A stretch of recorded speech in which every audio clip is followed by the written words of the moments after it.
Très bien. J'appelle à me rejoindre Madame Florence Giuliano, qui est spécialiste internationale du domaine et titulaire d'un doctorat d'économie consacré à la fraude à l'assurance. Et je vous demande de bien vouloir l'applaudir. Intelligence artificielle, blockchain, open data, insurtech, big data, Internet des objets, innovation, machine learning, chatbot, robo-advisors, client-centrique, disruption.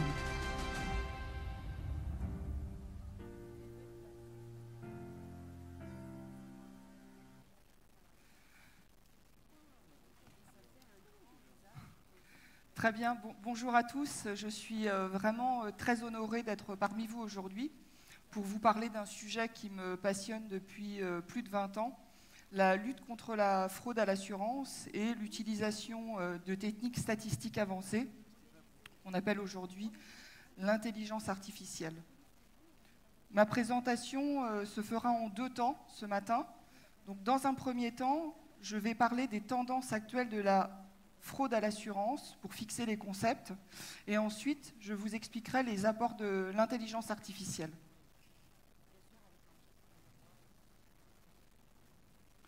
Alors, la fraude à l'assurance a toujours existé. Elle existe depuis la création des contrats d'assurance. La première forme d'assurance existante fut l'assurance maritime, et c'est au XIVe siècle qu'apparaît la baratterie.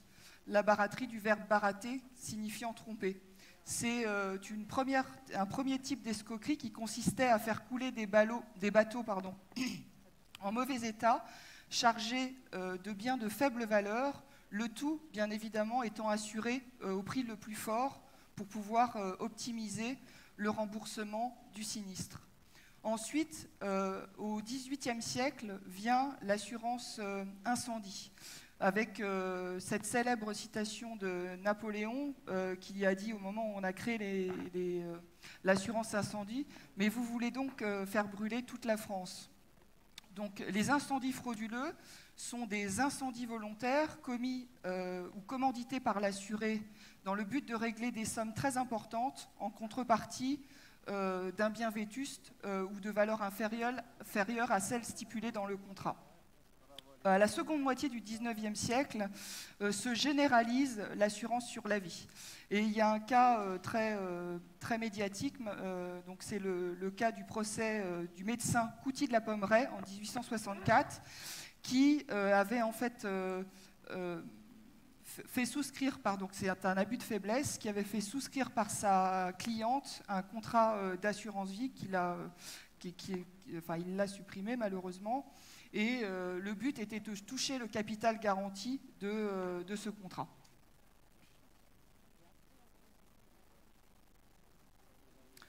Alors, la définition de la fraude à l'assurance. La grande difficulté vient du fait que la fraude à l'assurance est très diverse. Elle a différents visages, on va le voir ce matin.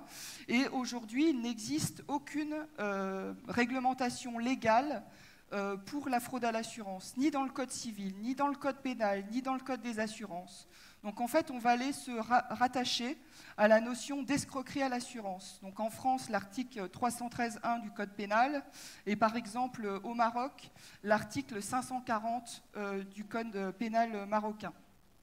Néanmoins, malgré l'absence de définition de la fraude, on a été obligé, avec les professionnels du domaine, de définir le sujet et définir ceci de façon à en fait, respecter l'expérience et la pratique. Donc on a donné cette définition. La fraude à l'assurance est un acte volontaire d'un assuré ou d'un tiers commise pour obtenir une prime plus avantageuse ou de capter une indemnisation injustifiée ou légitime quant à son objet ou son montant. Alors, il existe 2 types de fraude, 2 typologies de fraude.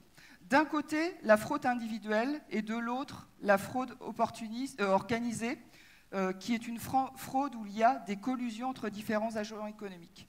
Regardons dans un premier temps la fraude individuelle ou la fraude opportuniste. Donc c'est un type de fraude, en fait, qui est commise par des individus qui, au départ, n'ont pas forcément l'intention de frauder, mais qui vont utiliser une situation qu'ils vivent pour pouvoir, par exemple, exagérer un sinistre. On parle de build-up en anglais.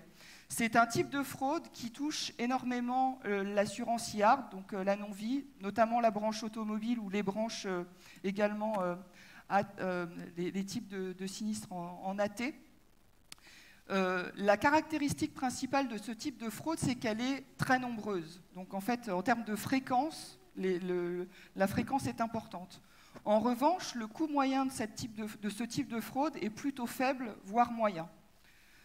La fraude de l'autre côté, la fraude organisée, donc c'est un type de fraude qui est commis par différents acteurs qui vont s'organiser entre eux, comme son nom l'indique, et vont pouvoir s'organiser pour finalement essayer de faire en sorte qu'ils puissent avoir une indemnisation très importante. Ce type de fraude, malheureusement, se développe de plus en plus partout, dans le monde entier.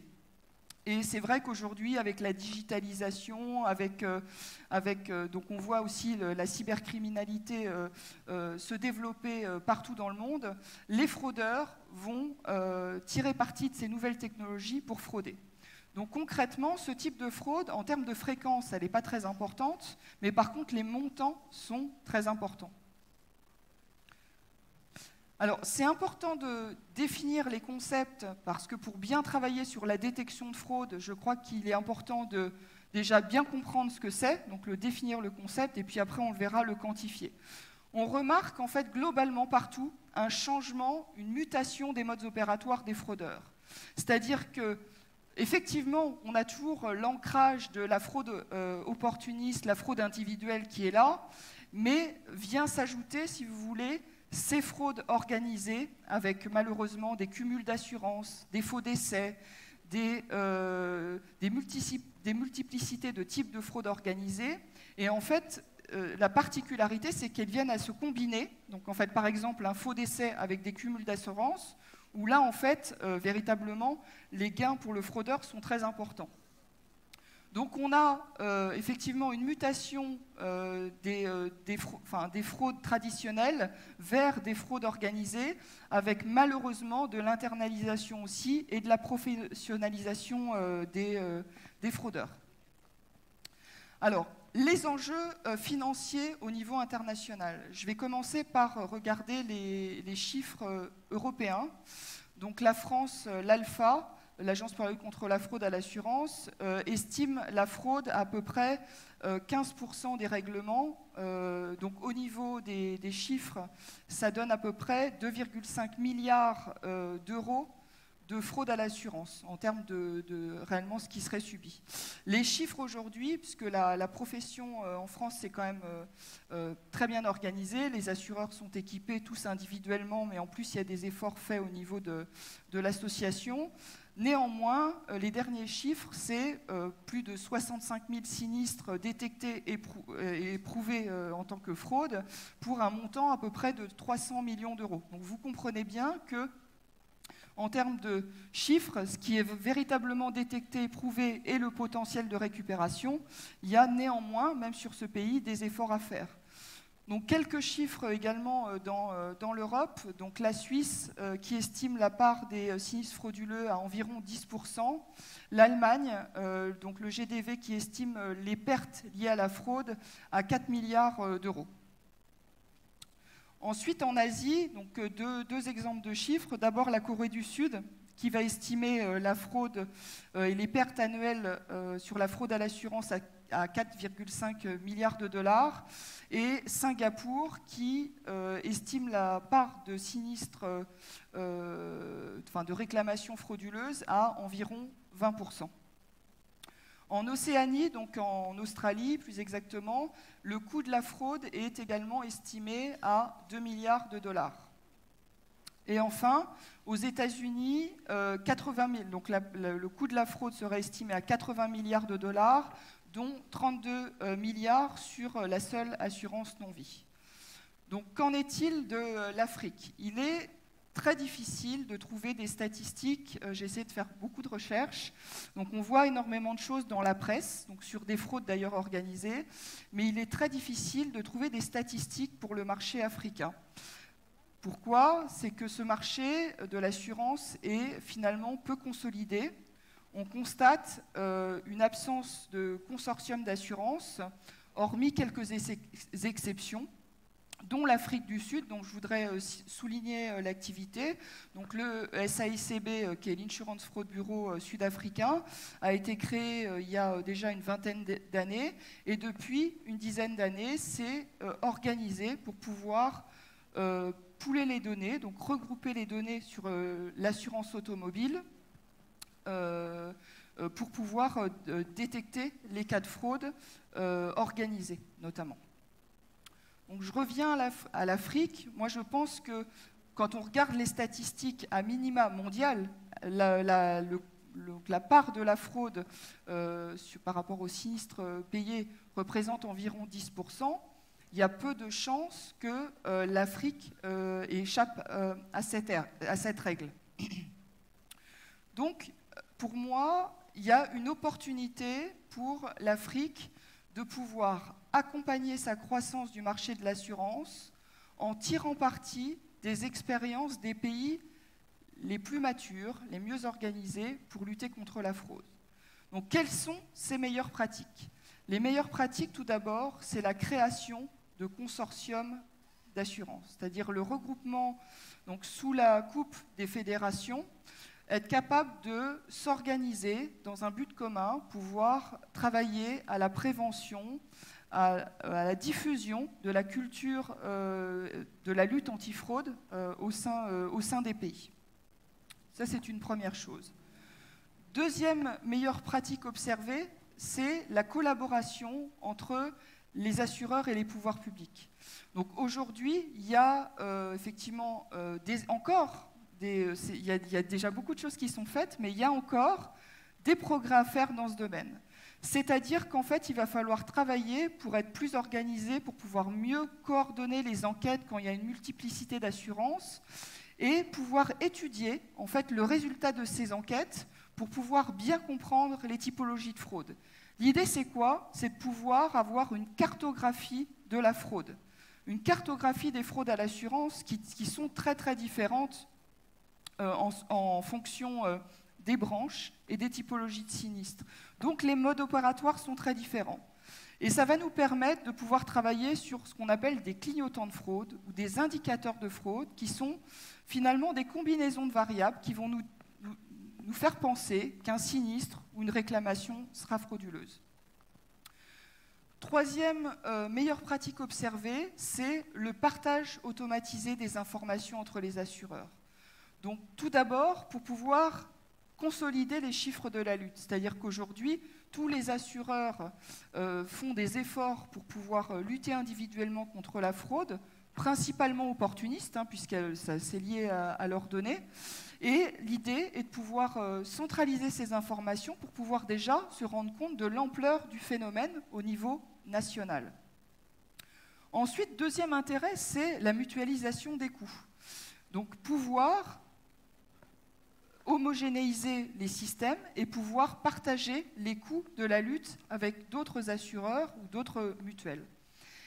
Et enfin, l'utilisation de l'intelligence artificielle pour pouvoir détecter les sinistres frauduleux et pouvoir réduire les coûts d'investigation. Ce qui m'amène à la transition de la deuxième partie, donc les apports de l'intelligence artificielle. Donc commençons par définir le concept. C'est vrai qu'on en a beaucoup parlé pendant ces 2 jours, il y a eu des échanges passionnants. Qu'est-ce que l'intelligence artificielle? Donc l'intelligence artificielle, c'est un ensemble de théories et de techniques mises en œuvre en vue de réaliser des machines capables de simuler le comportement humain et de réaliser efficacement et rationnellement des tâches usuellement réservées à l'homme. Concrètement, dans le monde de l'assurance, qu'est-ce que c'est? C'est pouvoir déléguer une partie des capacités humaines à la machine, notamment en termes d'intelligence, de décision et d'action. Mais plus encore, je crois que l'intelligence artificielle est une opportunité pour les assureurs d'innover. Donc, quels sont les apports de ces techniques? Donc, tout d'abord, un apprentissage perpétuel qui va nous permettre de concrètement diminuer les fausses alertes, ce qu'on appelle les fausses alertes ou les faux positifs en statistique, donc pouvoir éviter la gêne client.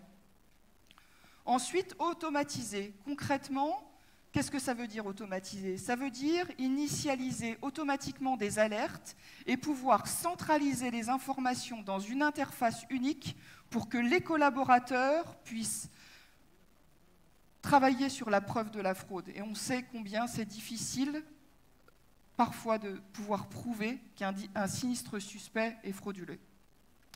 Également, qu'est-ce que va permettre l'automatisation concrètement? C'est la réduction des coûts d'investigation. Enfin, la précision. Donc, travailler sur l'amélioration de la précision de la détection. Qu'est-ce que ça veut dire? Ça veut dire pouvoir véritablement avoir des critères qui vont nous permettre de détecter des types de fraudes que nous n'aurons pas détectés ni par l'être humain, ni par des processus manuels. Et enfin, l'amélioration de la productivité qui va nous permettre d'avoir un environnement qui va nous permettre de réduire les coûts d'investigation. Alors, j'ai volontairement mis un exemple très visuel, très simple, pour illustrer ce que pouvait apporter l'intelligence artificielle. On a vu que mondialement, à minima, la fraude à l'assurance représente 10%. Donc sur 100 sinistres automobiles, concrètement, il peut y avoir 10 cas de fraude potentiels. Si on utilise des règles très simples, des règles de détection simples, on va être capable de trouver un de ces 10 sinistres suspects et frauduleux. Mais pour ce faire, on aura peut-être été obligé d'investiguer 30 dossiers. Qu'est-ce qu'apporte l'intelligence artificielle? L'intelligence artificielle nous permet de trouver les 9 autres dossiers suspects et frauduleux en diminuant concrètement le nombre de dossiers qu'on doit auditer et qu'on doit contrôler. Donc vous voyez en fait la plus-value énorme que va apporter ces nouvelles techniques. Je voulais mettre un point essentiel, et ça a été dit pendant ces 2 jours, c'est que l'intelligence artificielle va permettre d'automatiser la détection. Mais c'est bien l'être humain qui est au cœur du dispositif. C'est l'être humain qui valide et contrôle le dispositif. Et tout à l'heure, j'avais une discussion très intéressante avec 2 messieurs qui m'ont dit oui quand je leur ai dit ça. Ils m'ont dit mais en plus c'est vrai, c'est les êtres humains qui vont pouvoir coder les algorithmes, faire les algorithmes. Donc c'est vrai que l'être humain est toujours central dans l'utilisation de l'intelligence artificielle. Je voulais vous expliquer, en fait, ou vous montrer une illustration de l'intelligence artificielle. Concrètement, ici, vous avez une vue en réseau. On a vu tout à l'heure, il y a 2 types de fraude. La fraude opportuniste et la fraude organisée. Donc la technique en fait, qui est utilisée ici, c'est une technique qui est très visuelle. Donc en fait, derrière, c'est des mathématiques. Ça s'appelle la théorie des graphes, entre autres, qui est utilisée, qui vont nous permettre de faire des connexions entre des entités. Ces entités, c'est quoi? C'est un nom, un numéro de téléphone, un numéro de sinistre, un numéro de plaque, un garage, un expert. Et on va pouvoir voir les liens entre ces entités. Et donc, concrètement, on va pouvoir visualiser les liens et les fraudes. C'est-à-dire que quand on va utiliser des techniques de détection standard avec des règles, etc., on ne peut pas trouver ces fraudes organisées. C'est quasiment impossible. Donc, cette technique très visuelle va nous permettre de visualiser le réseau, ce qui donne aussi la capacité de l'expliquer et va nous permettre de travailler sur la preuve de la fraude, mais également de pouvoir faire des recherches aussi en temps réel, si on le souhaite. On sait qu'on a des enjeux forts, en fait, quand on veut travailler sur la détection, sur la capacité de bloquer des règlements automatiques, donc pouvoir isoler, en fait, de la détection de fraude les clients connus pour lesquels il y a un comportement connu et des clients honnêtes qu'on ne veut pas finalement déranger. Donc avoir la capacité de pouvoir se focaliser uniquement sur les sinistres frauduleux et les clients à risque. Alors, vous me direz, ça c'est formidable. Maintenant, il y a quand même des choses à mettre en œuvre pour pouvoir réussir à faire accepter ces techniques d'intelligence artificielle par les organisations et par nos collaborateurs. La première chose, c'est la donnée. La donnée, elle est cruciale. Il va falloir disposer de la donnée au bon moment. Il faut qu'elle soit de très bonne qualité, parce que sinon, on a l'habitude de dire garbage in, garbage out. Donc, c'est-à-dire qu'en fait, malheureusement, s'il n'y a pas de données de bonne qualité, on peut essayer de faire des modèles mathématiques très complexes, ça ne fonctionnera pas. Et il faut que la donnée, elle soit au bon endroit. Il faut aussi être capable d'avoir de l'historique de données. C'est-à-dire qu'il faut commencer à constituer un historique de dossier. Informatisé, je parle, parce que c'est vrai que j'ai l'image des investigateurs qui ont des piles et des piles de dossiers derrière eux. À minima, mettez les numéros de dossiers dans Excel. Le deuxième point, c'est l'arbitrage entre la lisibilité et la performance. Et je crois que ce critère-là est clé pour l'adoption. Je m'explique. Des modèles statistiques traditionnels, très simples, sont très compréhensibles par les collaborateurs. Par exemple, un art de décision. Quand j'étais jeune, j'ai travaillé à l'Alpha. C'était mon premier stage. J'avais fait un modèle en fait, sur les incendies frauduleux pour les entreprises. Le premier critère discriminant, c'était la situation financière de l'entreprise. Le deuxième critère, c'était le type d'entreprise. Donc, par exemple, la probabilité de fraude était plus élevée pour les bars et les restaurants. Et le troisième critère, le plus discriminant, c'était la région. Donc, Provence-Alpes-Côte d'Azur, Corse. Vous voyez ? Donc, en fait, les investigateurs comprennent bien le chemin logique. Situation financière de l'entreprise précaire, type d'entreprise et enfin, région. Donc, ces modèles statistiques simples, ils ont un pouvoir prédictif, mais qui est quand même finalement limité, mais ils ont une très bonne lisibilité. Quand on va vers des techniques plus avancées, donc vers l'intelligence artificielle, vers le machine learning, ces techniques, elles sont super parce qu'elles vont nous permettre de détecter plus, mais maintenant, elles ne sont pas forcément lisibles par les collaborateurs. Donc en fait, l'idée, c'est de pouvoir combiner ces techniques les unes avec les autres. Des règles, des méthodes statistiques standards avec des nouvelles méthodes pour pouvoir avoir une bonne lisibilité. Le troisième point, et c'est encore l'être humain qui est au centre du dispositif, c'est la collaboration. La collaboration entre deux types de profils, les experts métiers, les gens qui vont être capables de nous expliquer les processus d'assurance, donc les expliquer, excusez-moi, je dis nous, aux data scientists, donc au profil data scientist, parce que même si on a le meilleur statisticien du monde, s'il n'a pas compris les enjeux, s'il ne connaît pas les processus d'indemnisation, il va faire des erreurs. Il peut utiliser des variables qui vont être corrélées avec ce qu'il essaye d'expliquer, ça ne fonctionnera pas. Pareil, si on essaye de détecter la fraude au plus tôt, au plus près, donc par exemple pour pouvoir éviter des règlements automatiques, on a besoin d'utiliser les bonnes données. Et pour ça, il faut avoir compris les processus. Et enfin, le dernier point, c'est le suivi de la performance du dispositif, le suivi de la performance des modèles qu'on va mettre en place. Pourquoi ?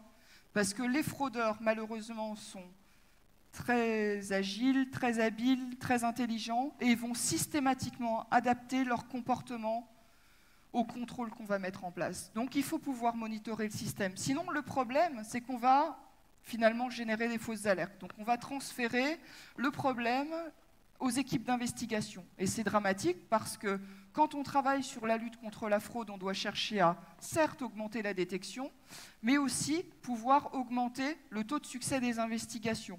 Concrètement, pouvoir éviter des coûts supplémentaires sur les investigations et éviter aussi de ralentir la gestion, le temps de gestion. Alors, en conclusion, l'intelligence artificielle est prometteuse pour le marché de l'assurance et doit être abordée en tenant compte des challenges et des barrières à l'adoption. Donc, les barrières à l'adoption, on en a de nombreuses. D'abord, la confiance, la compréhension, le respect de la vie privée, puisqu'on va pouvoir utiliser des données qui sont aussi des données sensibles, les biais cognitifs, des risques éthiques, aussi la réglementation et la régulation des algorithmes qu'on utilise. Néanmoins, on voit qu'il y a beaucoup de bénéfices à l'utilisation de l'analyse prédictive et du big data pour la lutte contre la fraude, et c'est prouvé, en fait, c'est prouvé. Les compagnies d'assurance qui utilisent ces méthodes, ça fonctionne bien, et les consortiums aussi qui se sont créés, qui organisent ces techniques, ça marche. Néanmoins, je crois qu'il faut, même si on pense grand, il faut pouvoir procéder étape par étape et finalement commencer peut-être sur un périmètre restreint, à risque, pour pouvoir avoir une démarche itérative et voilà, qui va nous permettre de démarrer en fait dès à présent. Parce que je pense que le moment, il est là et voilà. Donc c'est une opportunité pour les assureurs de pouvoir utiliser ces techniques. Voilà, ben je vous remercie. Ouais. Merci Florence pour cette remarquable présentation. Moi j'ai deux questions à poser. La première, on a parlé de consortium. Est-ce que vous pensez que les États, les assureurs, les intermédiaires communiquent suffisamment entre eux pour parvenir à agir efficacement contre notamment la fraude organisée? Alors, il y a beaucoup d'efforts qui sont faits par les assureurs pour pouvoir communiquer entre eux. On a vu que de toute façon, il y a les fédérations, c'est-à-dire que même les pays dans lesquels il n'existe pas de consortium, les fédérations d'assurance jouent un rôle majeur. Sauf qu'en fait, on a vu d'ailleurs pendant ces 2 jours, ils ont énormément de sujets à traiter. Donc c'est vrai que le fait de créer un consortium dédié pour l'objectif de la lutte contre la fraude, ça aide énormément. Voilà. Et on a vu aussi que pouvoir regrouper les données les unes avec les autres pouvait aussi pouvoir trouver les cumuls d'assurance, pouvoir trouver la fraude organisée, voilà, qu'on essaye de chercher. Alors, deuxième question, après une présentation comme celle-ci, je pense qu'il y a plein d'assureurs dans la pièce qui vont souhaiter s'intéresser peut-être au processus. La question qui vient à l'esprit, c'est de se dire, mais ok, je peux peut-être économiser 10%, hein, c'est le chiffre que vous communiquiez, 10% de cette charge sinistre, mais combien ça coûte que de mettre en place un processus anti-fraude avec les algorithmes et quel est le rapport, si on fait juste une analyse économique, quel est le rapport entre l'investissement de ce processus et les gains escomptés, les gains espérés suite à la mise en place de ce... Tout à fait. Donc on a l'habitude de faire des business cases, c'est-à-dire concrètement, on va d'abord étudier les gains. Les gains, quels sont-ils? Ils sont évidents. On évite de payer des sinistres frauduleux, donc on va diminuer la charge sinistre. On automatise les processus d'investigation, donc pareil, on diminue le temps de gestion. Je sais, c'est le secteur public, mais j'ai fait un projet en fait avec le Pôle emploi en France, donc c'est l'assurance chômage. On a été capable de diminuer le temps d'investigation d'un dossier par 3. Donc voilà, de passer voilà, à peu près 1 heure à une vingtaine de minutes. Donc ça, c'est véritablement un coût. L'autre point que je vois, c'est aussi sur les primes. C'est-à-dire que concrètement, aujourd'hui, certains contrats, certains tarifs prennent en compte le coût de la fraude. Donc, pouvoir travailler à la détection du phénomène va nous permettre de diminuer les primes, donc d'être plus compétitifs, donc de pouvoir gagner des parts de marché. Voilà, donc ça, c'est pour les bénéfices. Concrètement, on va améliorer le ratio combiné, hein, c'est ça qu'on fait, d'accord? En termes de coût, qu'est-ce qu'il y a? Il y a le coût, effectivement, informatique, mais honnêtement, finalement, ce n'est pas le coût le plus important. Le coût le plus important, c'est les êtres humains. C'est-à-dire qu'il va falloir investir dans des nouveaux profils, dans des profils data scientists, et aussi pouvoir former les collaborateurs pour pouvoir créer ces couples vertueux, donc data scientists, experts métiers, qui vont pouvoir utiliser ces systèmes. Et encore une fois, la preuve, elle est faite, ça marche partout. C'est-à-dire qu'en fait, partout où c'est utilisé, ça fonctionne. Et on voit les économies. Je reprends le SAICB sud-africain, qui est un bon exemple. Dès la première année, plusieurs millions d'économies, alors j'ai que les chiffres en euros, mais voilà, plusieurs millions d'économies dès la première année d'utilisation du système. Très bien, merci beaucoup. Je pense qu'il y a eu plein d'autres questions, mais en tout cas, merci et à très bientôt. Merci beaucoup. Donc moi, je vais rester sur